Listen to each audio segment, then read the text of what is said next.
Hello and welcome to another Art House movie review.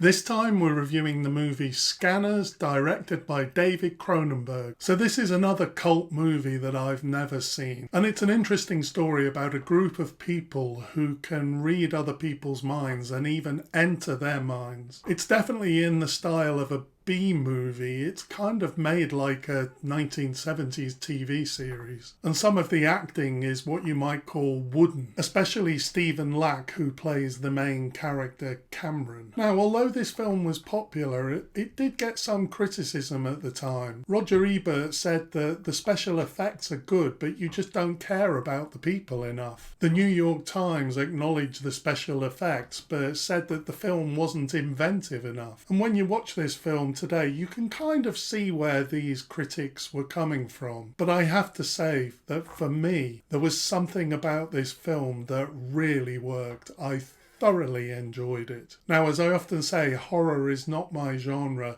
but you could call this a horror film, a science fiction film, but definitely the B-movie quality makes it really enjoyable. My view is that the acting actually does really work. The wooden acting totally gives it the B-movie feel, but some of the actors are actually extraordinary, especially the Doctor played by Patrick McGoohan. He has a quality about him that's really compelling when he speaks.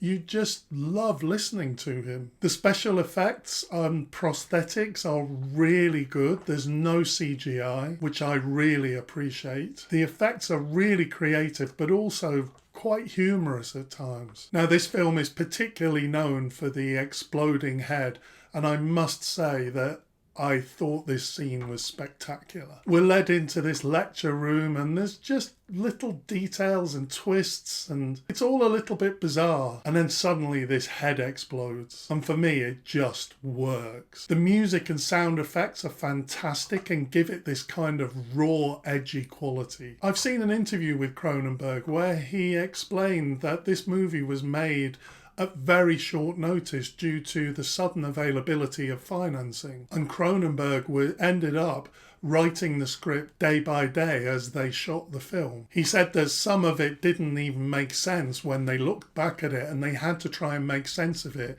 in the editing. Whether it's by design or just luck, I think it was probably through this process that the movie got its B-movie quality. But for me, there's something about the genius of Cronenberg that ensured that the film overall wasn't low quality. And it's a good example how sometimes the best creative inspiration can result from these types of limitations. I agree with the critic that says the characters have no depth. You don't really become emotionally engaged with them. But I think the film does have a depth, and there are deeper points made about capitalism. The scanners turn out to be a side effect of a corporate project, and the company is trying to commercialize them, treating the other as a commercial commodity. And I think that this does have interesting interpretations of deeper meanings. At the climax of the film, we have the equivalent of a shootout between two of the scanners, and I found this scene really original and innovative. As I said, I can kind of understand some of the criticisms made at the time of the film,